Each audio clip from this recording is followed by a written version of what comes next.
El 7 de mayo de este año, la Alianza Colombiana de Museos realizó un encuentro que se llamó Conversaciones Extendidas. ¿Qué dicen y qué callan los monumentos?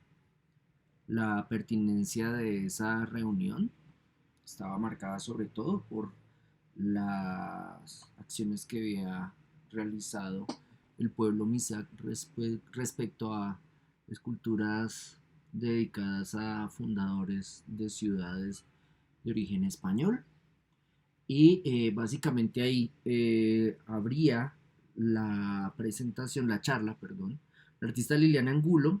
recordándonos que el debate sobre los monumentos en espacio público era una constante, no era simplemente como circunstancial respecto a movilizaciones, sino que este debate se daba en múltiples escenarios, con múltiples niveles de acción, y que en el caso de la cultura occidental, de nuestro entorno occidental más bien, podríamos ver cómo ese debate y esa lucha constantemente tenía que ver con la manera de escribir la historia, de reconstruir narraciones para comunidades que quisieran abrigarse en torno a ellas. Yo creo que a esa postura de Angulo, que ahora mismo la voy a presentar, a esa postura habría que añadir otra relacionada con la necesidad de entender que la construcción del relato histórico no se da, tal como está sucediendo ahorita en el paro nacional, no se da rogando espacio y limosneando atención, sino se da arrebatando en muchísimos casos esa vocería o esa representación para lograr que efectivamente se empiecen a establecer esos relatos. En breve, si yo quiero que la gesta de mi familia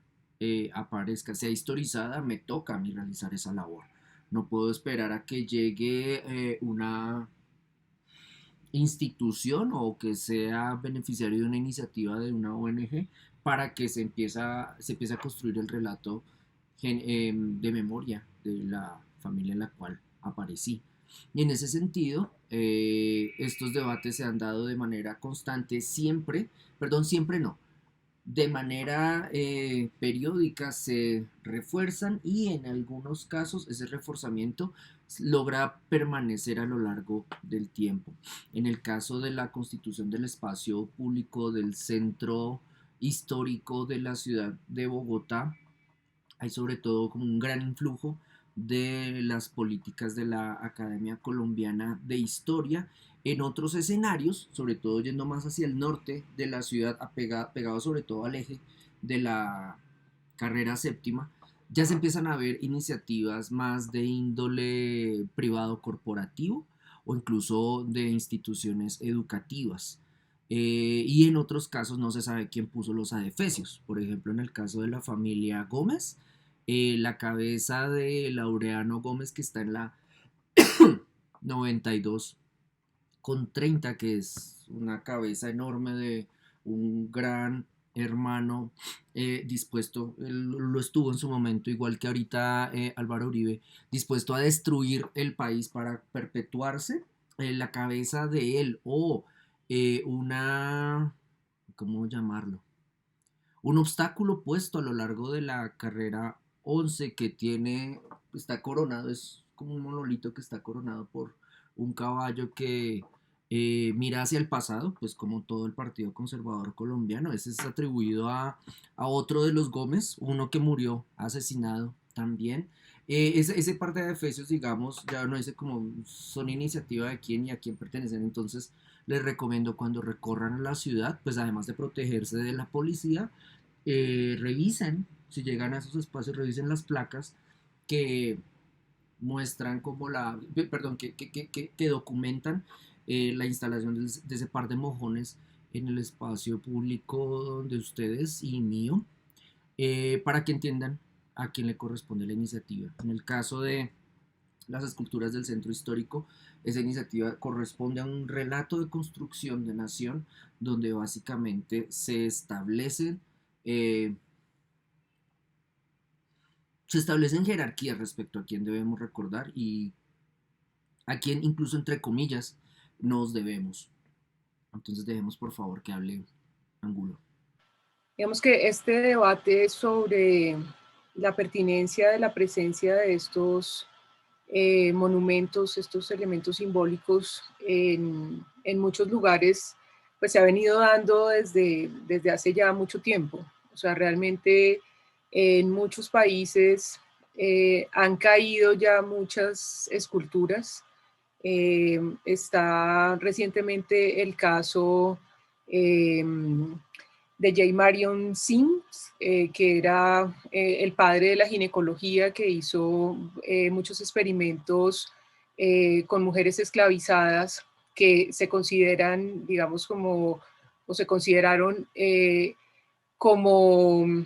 que hicieron avanzar la ciencia médica y la ginecología, pero a costo de, pues, del dolor y los cuerpos de muchas mujeres esclavizadas.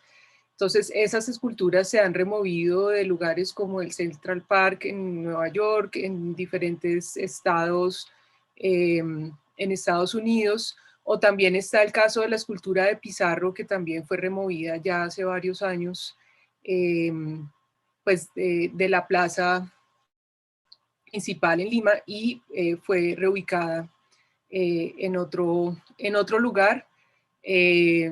Sin ser ubicada sobre un pedestal. Digamos que hay diferentes casos ocurridos. Yo creo que ese debate tiene que ver con que efectivamente en el momento en que se implantaron esas esculturas y esos monumentos, había pues digamos detrás de todas estas piezas hay pues un interés simbólico, generan digamos una marcación tanto digamos en términos del territorio como en términos de pues del poder. Digamos que en Colombia muchas de estas esculturas tienen que ver con una intención de reivindicar, digamos, una herencia hispánica que durante mucho tiempo, digamos, fue también la norma dentro de la historiografía en Colombia y digamos que de entrada esas esculturas representan a, digamos, a un sector de la población y representan una narrativa de la historia que en nuestro caso pues es una narrativa hegemónica. Digamos que allí es claro también, de acuerdo con cuando uno mira dónde estuvo esa escultura inicialmente estuvo implantada en la Iglesia de las Aguas, que la Iglesia de las Aguas pues era un lugar sagrado indígena, como ocurre con muchos lugares sagrados, pues fueron allí implantadas iglesias, fueron allí, digamos, implantados símbolos de la colonización, de la evangelización y, digamos, de un nuevo orden territorial. Entonces, la escultura de Gonzalo Jiménez de Quesada estuvo inicialmente en las aguas, luego la bajaron y pues por la Jiménez, que era el río Vicachá, que también, digamos, tiene todo pues un simbolismo que el río haya sido cubierto, y la avenida Jiménez pues queda con ese nombre, y finalmente en los 80 pues llega a la plazoleta del Rosario. Digamos que ahí hay, eh, hay muchas cosas, digamos, muy complejas con esa escultura, porque esa escultura, además de tener la espada es una cruz.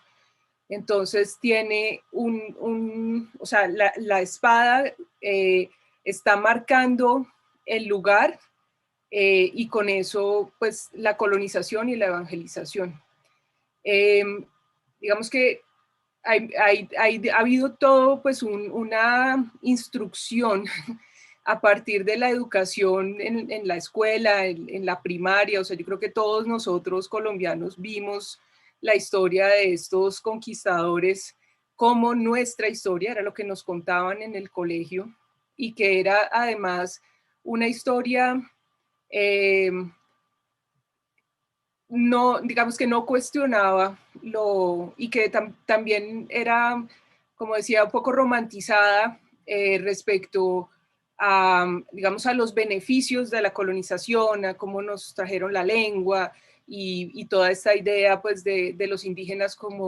como gente salvaje y bueno, todo lo que implica ese proceso. Entonces, en ese sentido, la presencia de estos personajes es tremendamente violenta, sobre todo porque no se cuestiona, no, digamos que no es que uno vaya a ver la escultura y la escultura esté contando un poco el prontuario de quién fue esa persona, del genocidio ocurrido, digamos, por ejemplo, lo que ellos enviaron cuando hicieron los primeros saqueos en el Archivo General de Indias. En esos primeros envíos de estos conquistadores, ellos todavía no podían fundir el oro, y entonces lo que se encuentra en los archivos son listados de la cantidad de piezas que tenían, pues, o sea, las formas, digamos, rituales indígenas, porque el oro no lo podían fundir. Ellos mandaron pues baúles y baúles llenos de figuritas y de objetos de oro que saquearon en todo ese proceso. Entonces, digamos que en ese sentido, el que la comunidad, que el pueblo Misak tome, digamos, la decisión de hacer este acto simbólico, de bajar la escultura, es claramente, pues, un acto simbólico muy poderoso, en el sentido que de alguna manera cuestiona todo ese proceso de colonización, y también reivindica la memoria ancestral del territorio, y reivindica también, pues, a las víctimas de un genocidio. Entonces, ya con esa introducción puedo volver al texto de Catherine Flood y Gavin Grindon, que introducía la exposición de Sovereign Objects. Digamos que quiero empezar con una cita que ellos hacen de Stephen Duncombe y Steve Lambert en un texto que escribieron, está disponible en internet, An Open Letter to Critics Writing About Political Art. Carta abierta a los críticos que escriben sobre arte político. En este texto, o el texto que extraen, dice lo siguiente: el arte político está comprometido, ahí es engaged, como involucrado, como moviéndose con el mundo. El mundo es desordenado, consta de muchas partes que se mueven. Este material es imposible de controlar por completo o dominarlo. Mientras compromiso para el artista tradicional significaría diluir su visión, para el artista político, compromiso es la esencia misma de su actitud democrática. Esta cita considero es una toma de partido, una declaración de principios que utilizan Flood y Grindon para reforzar esa manera en que ellos están comprendiendo la definición de movimiento social y la participación, la intervención de la práctica curatorial en este tipo de procesos. Y en ese sentido, incluso creo que la figura del mundo como desordenado y que está en constante movimiento podría servir un poco para acercarla a esa comprensión que propuse en el video anterior, relacionada con esa distinción entre Hércules y la Hidra, y cómo la Hidra, más que ser un ente, yo lo mencionaba que era no sé, como un ambiente, como una atmósfera contra la cual tenía que luchar este varón mítico. Me apegaría entonces a esta metáfora, o reiteraría esta metáfora siguiendo la lectura la cita que traen Flood y Grindon. Es como el mundo está en constante cambio, ¿cómo vamos a entenderlo? Apegándonos a nuestros nichos profesionales, a nuestras definiciones mismas de práctica estética, poniendo en cuestión nuestras definiciones de práctica estética o curatorial, para seguir pues con el contexto de esta presentación. Atendiendo al hecho de que los límites de nuestra práctica están constantemente en construcción o viéndose, digamos, bajo amenaza también, o comprendiendo que, asumiendo que nada, que son ineluctables, que son imbatibles y simplemente deberíamos repetirlos de una manera tradicional. En este punto entonces, Flood y Grinden van a abrir una sección que llaman objetos no concluidos, unfinished, como no terminados, incompletos también. Y básicamente lo que van a traer es una categoría, la del objeto diseñado en Swarm, como en Panal, que según la traducción que encontré sería como objetos diseñados en conjunto o por comunidades con carácter de urgencia. Entonces, ellos traen esa noción de objetos para hablar de cómo, y es también para problematizarse ellos como curadores, ¿no? Como estos objetos que se desarrollan al fragor de las manifestaciones, de los movimientos, son objetos que están en crudo, que están en constante desarrollo, que no están diseñados necesariamente para adquirir, perdón, no son elaborados necesariamente para que queden con su forma final, es decir, el objeto que se hizo ya no se puede modificar en adelante para que sirva o cumpla con otras funciones. Y lo que van a ver también es que estos objetos están abiertos a apropiación y modificación. Ahí es donde les digo que aparece la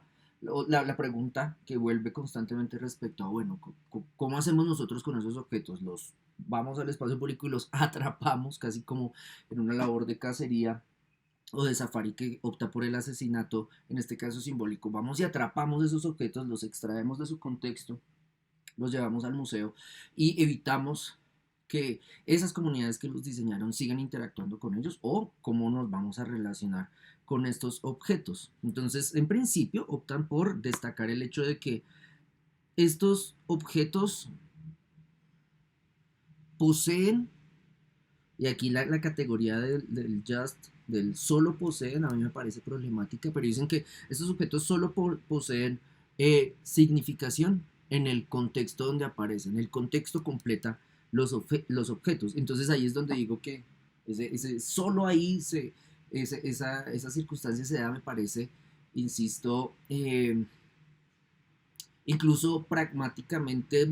poco adecuada, poco útil, porque no permitiría, o sea, si se aplica esta noción para aprender este tipo de objetos u otros, de hecho, no sé, de otras culturas, por ejemplo, entonces estaríamos ontológicamente limitados a relacionarnos con esos objetos porque su contexto es el que lo construye y solo allá es donde eh, son útiles, sí, son significativos o son poderosos en términos simbólicos. Ahí creo, sí, ahí estaría yo tomando como partido por la opción de que con estos objetos se pueden descontextualizar, o más bien todo objeto se puede descontextualizar para llevarlo al espacio del museo, sí, pero añadiría entonces, teniendo en cuenta el hecho de que estos objetos adquieren significación completa en su contexto, me preguntaría entonces cómo museificarlos para no asesinarlos en el proceso. De hecho, cómo museificarlos para no anular, esta categoría la tomo de Floyd y Grinden, para no anular su capacidad de ser objetos teleológicamente infinitos, objetos que no concluyen, que no son terminados, que siempre están en proceso de adaptación, incluso de apropiación. Ahí ellos entonces van a mencionar aquellos objetos desobedientes otra vez para destacar que cuando los ponen en exhibición, lo que van a hacer es presentar estos objetos para dotarlos de un aura de infinitud. Presentar estos objetos para dotarlos de un aura de urgencia. Presentar estos objetos para darles un aura de construcción social. Al incluir esos objetos en esta exhibición, no buscan museificarlos en el sentido de meterlos al mausoleo y anularlos, sino más bien proponerlos a discusión, a reflexión por parte de espectadores en una esfera pública distinta al contexto en el que son gestionados, diseñados, desarrollados. En ese sentido, van a decir que presentarán esos objetos como repletos de incertidumbres, como objetos que permiten fortalecer la idea de que nuestras acciones o inacciones pueden hacer la diferencia, y en ese sentido, respecto al hecho de que son objetos en los cuales no hay una conclusión establecida y objetos que de manera activista buscan nuestra participación, van a tratar entonces con tres tipos de objetos. Uno, objetos que identifican en el contexto. Dos, objetos que van a retirar de ese contexto. Y tres, objetos que pueden ser retornados hacia ese contexto, retornados hacia eso público, que incluso van a cambiar en su valoración dentro del contexto mismo por el hecho de haber participado en esta exposición. Casi que uno podría mirar también estos tres pasos, o estas tres definiciones como pasos para realizar la curaduría. Es decir, si yo quiero como curador acercarme ahora a el portal Resistencia y desarrollar el Museo del Paro, identifico objetos, los retiro de su contexto y después se los retorno a ese contexto, siempre estableciendo un diálogo con las personas con las que dialogue respecto a qué tipo de visibilidad le voy a aportar a esos objetos. Incluso yo añadiría un punto 4, el tipo de historia que escribiría sobre esos objetos también. Piénsenlo de esta manera: si yo no fuera ideológicamente enemigo del uribismo, sino estructuralmente colombiano, es decir, paraco para siempre, seguramente realizaría este proceso para generar un estudio sobre los objetos que se realizan en el calor de la movilización, buscando conocerlos para neutralizar a sus usuarios, que es básicamente una lógica que también podría darse en museos como el de la Fiscalía o el Museo de la Policía acá en Bogotá. Ahora bien, el problema de la representación que va a tener esta curaduría, o que va a atravesar constantemente, casi de manera neurótica, esta curaduría, tiene que ver con el hecho de, uno, restarle malignidad a unos objetos satanizados mediáticamente, y en segundo lugar, restarle, aquí sería que esquematismo, sí, a unos objetos caricaturizados o que generalmente se caricaturizan al ingresar a los museos, y más bien optar por reiterar permanentemente el hecho de que esos objetos no fueron diseñados para terminar en un museo, y no son objetos que que están dotados de ansiedad para obtener legitimidad cultural. A diferencia de las obras de arte de artistas que consideran que su consagración es ingresar en una institución como estas, estos objetos desobedientes no son diseñados con la aspiración de terminar y haciendo parte de una colección institucional o de una exhibición institucional. En ese sentido, lo que empiezan entonces a destacar Flood y Grindon es que efectivamente con cada objeto, con cada comunidad, con cada contexto incluso, donde van a trabajar, es necesario negociar y renegociar qué van a ganar esos objetos con su puesta en espacio en una exposición como esta. Y en ese sentido van a proponer un argumento que me parece válido respecto al hecho de que la exposición, más que un evento, es un espacio dentro de que se introduzca, que se crea dentro de la esfera pública, donde básicamente se construye colectivamente sentido. Y en ese punto, notar la exposición como una construcción colectiva de sentido relacionada en este caso con unos objetos que aparecen en manifestaciones, permitirían entonces convertir la exposición misma en un espacio de deliberación. Hoy miles de ciudadanos participamos en Medellín de una marcha pacífica que respalda la institucionalidad, a nuestra fuerza pública, la policía, el ejército. Estamos cansados de los paros, de los bloqueos que afectan a nuestros empresarios, a nuestros comerciantes, a los trabajadores informales. Una marcha sin tener que vandalizar ningún bien público ni ningún bien privado, y que simplemente quiere demostrar que los buenos somos más.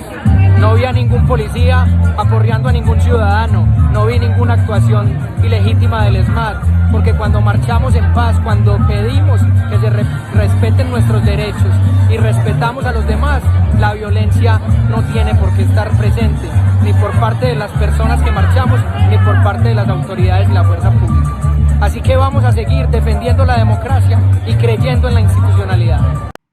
Imagínense, este domingo grupos de civiles defensores del paramilitarismo aquí en Bogotá organizaron una marcha, ¿cómo era? Como hashtag yo apoyo a mi policía o hashtag qué linda Bogotá. Imaginen porfa la delicia de exposición que sería reunir las pancartas, algunas camisetas. Tocaría desinfectarlas, pero pues bueno, usar las camisetas, grabar los cánticos de estos defensores del paramilitarismo y también grabar como sus performances, como hay uno de una señora que es muy raro porque, bueno, en fin, como que hablaban como de la pandemia y eso, pero la señora como baboseándole el guante a un tombo del ESMAD, otras señoras abrazando tombos, este tipo de performances podrían darnos como cuenta de ese momento de construcción colectiva de sentido que se pudiera dar en el espacio de exhibición de eso, de la marcha uribista de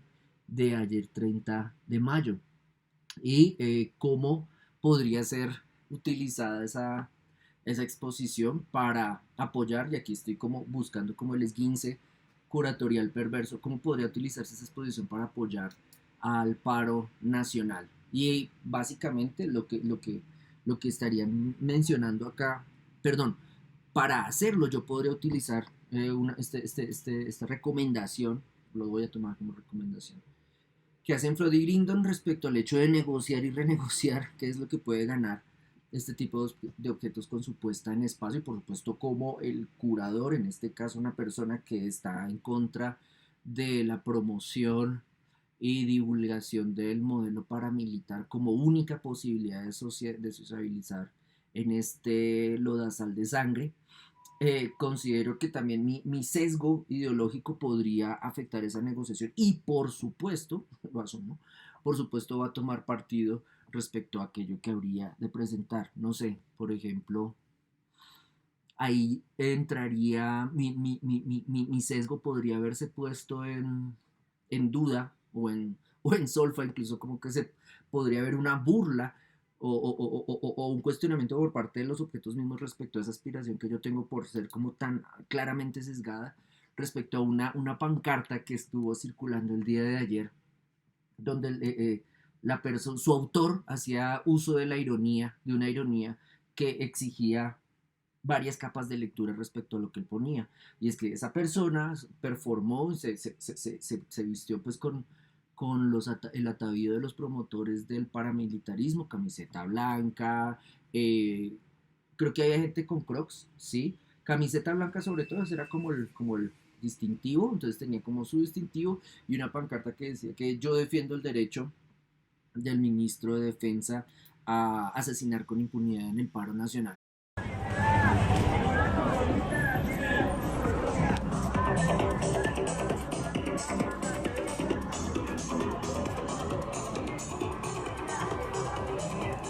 Increíble, increíble. Entonces como que hay mi radicalidad curatorial, es como, bueno, entonces ¿qué hago con esta imagen? Una imagen que incluso puede cuestionarme a mí mismo, que es un objeto desobediente, tan desobediente, que puede desobedecer los principios curatoriales. ¿Yo qué hago con ella? La utilizo y ahí empiezo a dudar como, bueno, ¿qué hago? La utilizo y explico el chiste, la presento y no la acompaño de información contextual. ¿Qué hago con esa pancarta? Y creo que la respuesta que yo diera sobre esa pancarta podría de hecho como cualificar mi rol como curador, como bueno, hasta dónde llega Guillermo en el hecho de creerse su propio sesgo ideológico, hasta dónde llega Guillermo con su radicalidad política, o de hecho, ¿es realmente radical este personaje o está más bien actuando, simulando un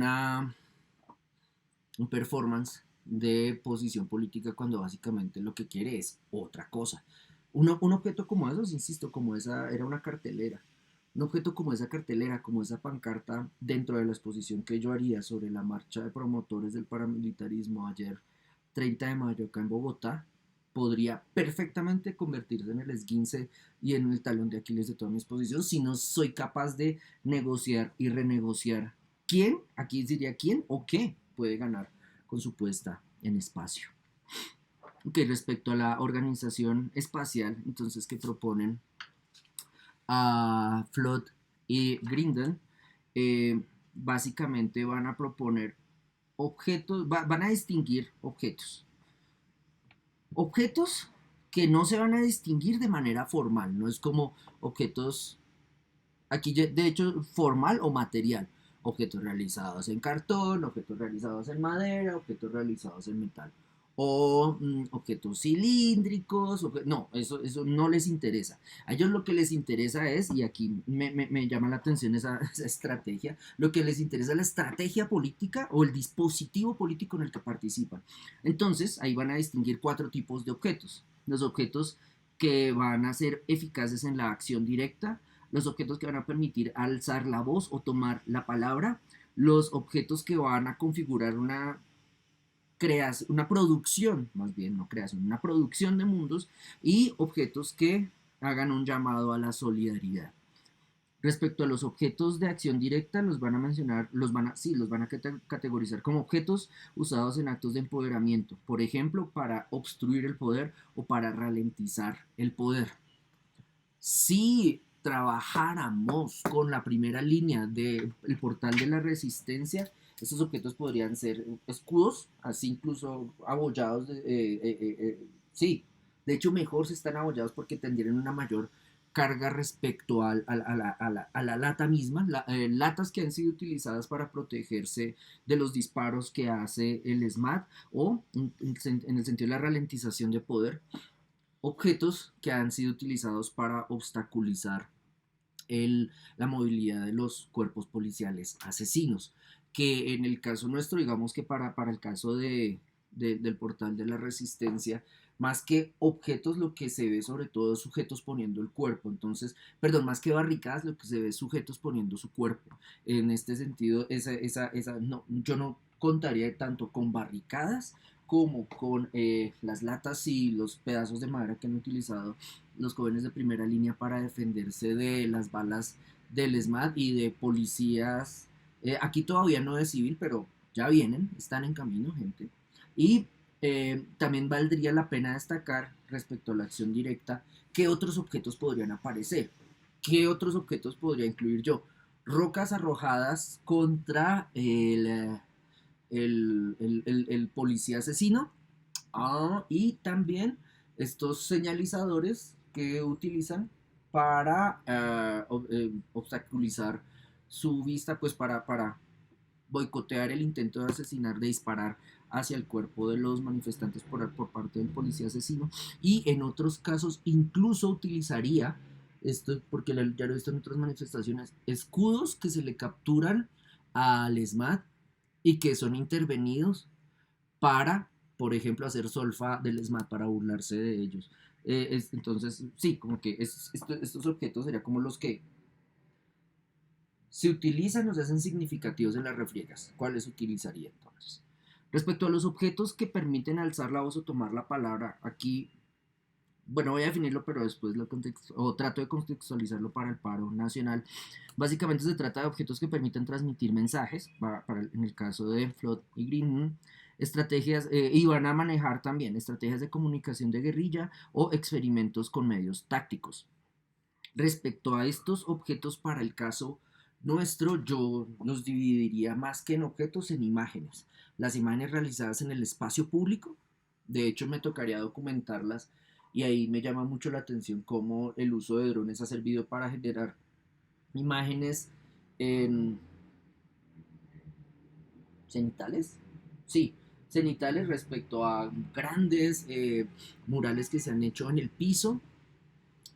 Utilizaría también imágenes que documenten grafitis que han sido tapados también, entonces documentar el graffiti, después documentar la censura, después documentar el graffiti que reaparece, e incluso hacer como un conteo no, una cronología de los grafitis que aparecen en espacios específicos de ciudades colombianas para denunciar la violencia asesina de este gobierno de Álvaro Uribe, y jugaría también con el hecho de que en el caso de las movilizaciones del paro nacional, la comunicación de guerrilla no ha sido, es decir, las estrategias de comunicación de guerrilla no aparecen de una manera tan evidente, perdón, no aparecen de manera soterrada, no son de guerrilla en ese sentido, sino que aparecen de manera evidente. Se producen mensajes y se ponen en el espacio público, aún a riesgo de la propia vida, pues acá en Bogotá hay pena de muerte por rayar paredes. Y por otro lado, también el hecho de que estas imágenes se producen muy rápido durante las movilizaciones. Por otro lado, el hecho de que estas imágenes, y aquí voy a la posibilidad de la acción directa, estas imágenes, incluso por el material en el que son hechos, ralentizan la movilidad. Acuérdense que uno de los efectos de las movilizaciones, de los movimientos sociales en manifestaciones, detener la vida cotidiana, detener el transporte, detener la posibilidad de que personas vayan a su trabajo o que les sigan explotando y que se dejen explotar con gusto también. Y en este caso recuperaría una gran pintada que se hizo en la avenida Séptima hacia Chapinero, donde, creo que ya va a llegar el SMAC al bar, donde se pintó, no sé cómo, tenía el conteo de desaparecidos para ese momento, y la pintura que utilizaron era una pintura que con la lluvia se volvía altamente deslizante, entonces la velocidad debería de disminuirse en ese espacio. Y mientras existió ese mural, me parece que en su estrategia, no sé si fue pensado o no por las personas que lo realizaron, pero al integrar esa materialidad como pintura de esmalte o pintura que se convirtiera en deslizante cuando se combinaba, no, cuando le caía agua, entonces como que genera una ralentización de los flujos cotidianos del capital en un punto específico. E insisto, sí, obligaron incluso a que la Secretaría de Gobierno acá de Bogotá comunicara el hecho de que precisamente en ese espacio iba a poner personas, creo, sí, para disminuir la velocidad de los recorridos, para que las motocicletas los motociclistas no se caigan y los vehículos no choquen. En ese punto vamos a reducir la velocidad. Y lo que lo hicieron fue por una imagen que era un un elemento de comunicación. Respecto a los experimentos de medios tácticos, creo que en las manifestaciones de este paro nacional, más que medios tácticos, hay exacerbación de la toma de palabra por parte de quienes tienen la posibilidad de acceder a tecnología. Los canales, sí, ya sabemos que nuestros más mierda nos van a dar una versión pervertida de nuestra realidad para que estemos contentos con ella y sobre todo para que nos convirtamos en enemigos de los manifestantes que están peleando por nosotros. En ese sentido, canales como el Canal 2 de Cali se han convertido en un medio táctico específico, básicamente porque el periodista de apellido Tejada, no recuerdo ahorita su nombre, porque este periodista sale a las calles y le da voz a los manifestantes y le da voz a las personas contrarias al paro, ¿no? Digamos que él no va solamente a hacer proselitismo a favor del paro, sino también permite que la gente, estos no son caleños que matan todavía, sino caleños que dicen, no, los bloqueos, derechos humanos, repite como la retórica que han asimilado desde sus más mierda, pero pues básicamente el caballero del Canal 2 no impide que esas voces aparezcan. Y si ustedes se fijan en las transmisiones, en los en vivos que han hecho, Canal 2 se ha convertido en un medio táctico, sobre todo porque las personas de primera línea que son entrevistadas por él entienden que la presencia del periodista va a impedir que por lo menos mientras el periodista esté allí, la policía o los paramilitares caleños les disparen, intenten asesinarlos. Respecto a la posibilidad, objetos que involucren la posibilidad de hacer mundos, van a hablar de Flood y Grindon van a hablar de infraestructuras físicas de la protesta, donde básicamente van a recuperar objetos o estructuras, más bien, que brinden apoyo. ¿Brinden apoyo en qué sentido? Que permitan expandir la transmisión de información, que permitan que la ocupación la ocupación de un territorio sea más cómoda, que permitan proteger provisiones, que incluso se conviertan en espacios de refugio. Es decir, en este caso ya estaríamos pasando a la arquitectura de emergencia. Y en este caso ellos ven que esa posibilidad de hacer mundos no se da en términos de, oh, imaginemos la utopía, ¿cómo será el mundo de Colombia? ¿Cómo será la Colombia post-paro nacional? Sino objetos que, apareciendo en la urgencia del momento, permiten que eh, las personas que se están manifestando se recuperen, se alimenten, se distraigan e incluso descansen. Y en ese sentido, estas estructuras temporales, digamos que acá sí pasa mucho con ellas, estas estructuras temporales, nosotros podíamos comprenderlas a partir de tres instancias. Una, alimentación, entonces, cómo se dan esas ollas comunitarias, qué elementos utilizan, cómo se improvisan fogones o con qué elementos se improvisan fogones para alimentar a manifestantes. Por otro lado, de cómo son los refugios para los manifestantes que resultan heridos en la agresión asesina de la policía, cómo son esos hospitales de campaña activados in situ para lograr atender a personas, sobre todo a las que les disparan a sus ojos, les disparan al cuerpo o en el caso de mujeres intentan agredirlas repetidamente, intentan someterlas a agresión sexual repetidamente. Y el tercer elemento es, esto ya lo he visto más en el caso de las transmisiones del Canal 2 para Puerto Resistencia, por ejemplo, en Siloé. ¿Qué espacio, perdón, cómo se adecúan los espacios para realizar, por ejemplo, campeonatos deportivos? Sí, como matches, como encuentros. Entonces, como en Puerto Resistencia, en el día cuando la policía aún no ha decidido asesinar jóvenes, se adecua un espacio como una cancha de voleibol, de microfútbol, de fútbol, para que los manifestantes también puedan tener un momento de descanso. Finalmente, los objetos que construyen solidaridad serían objetos que permitan sobre todo construir, dirían Flood y Grindon, conexiones íntimas, piezas elaboradas, y aquí van a destacar entonces algunas piezas como piezas visuales elaboradas por manifestantes que han sido capturados. Entonces, personas que son capturadas, que las confinan en una cárcel por manifestarse, etcétera, ¿cómo elaboran piezas que busquen afectar emocionalmente a una audiencia para transmitir, además de transmitir un mensaje, defender sus reivindicaciones? Y en ese sentido, estas piezas elaboradas durante retenciones para comunicar afecto van a ser sobre todo piezas que van a ser tomadas como estudio de caso, o sea, más que sobreabundar en objetos de presos políticos, van a tomar unos pocos elementos, unos pocos de estos objetos para traerlos a el contexto de su exposición y mostrar cómo esos objetos podrían de por sí incorporar una metodología de la lucha, como el uso de la noción de recuerdo, memoria, vínculos familiares, construcción de lazos de compadrazgo o de amistad, como al recuperarlo la persona que lo elabora y como al transmitirlos también puede llegar a configurar solidaridad, afecto y por supuesto simpatía, crear simpatía, alimentar la creación de simpatía respecto a la movilización.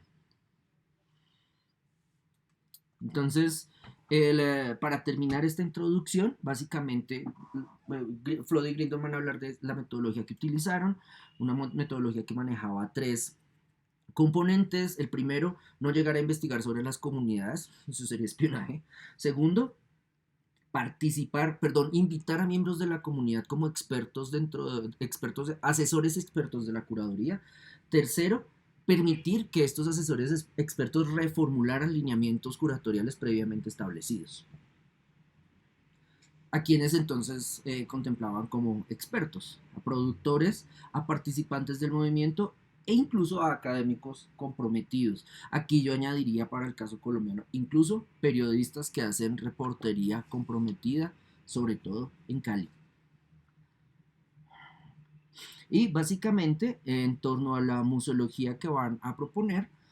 por un lado, van a tratar, acuérdense lo que les decía, como del museo como una entidad burguesa que teme y controla, que teme al pueblo y quiere controlarlo permanentemente. Entonces, Freud y Grindon entienden que las barreras, los torniquetes, los vigilantes mismos hacen parte de dispositivos de control museológico o museográfico. Entonces van a estudiar de qué manera mostrar esos objetos, cómo permitir que el mismo público active estos objetos, cómo permitir que también los active pero que no se los lleve. Es decir, imaginen ustedes, imaginen un caso muy lejano de, no sé, Tombo del Esman de día de descanso, que es cuando van y matan manifestantes también. Entonces Tombo del Esman está en su día de descanso, va al museo y se encuentra esa exposición de objetos desobedientes. ¿Qué haría él con el objeto desobediente? Siguiendo su tombez, seguramente apuntará a destruir, robar, desaparecer el objeto. Entonces también, bueno, tener en cuenta como eso, cómo vamos a permitir que se activen esos objetos, dirían Freud y Grindon, para que también este caballero pueda verlos, pero si se los quiere robar, si se los quiere apropiar, si se los quiere llevar a su cabo, o a su capitán, o a su algo, a su lo que sea, cómo evitar que estos objetos también desaparezcan. Por otro lado, en términos de información contextual,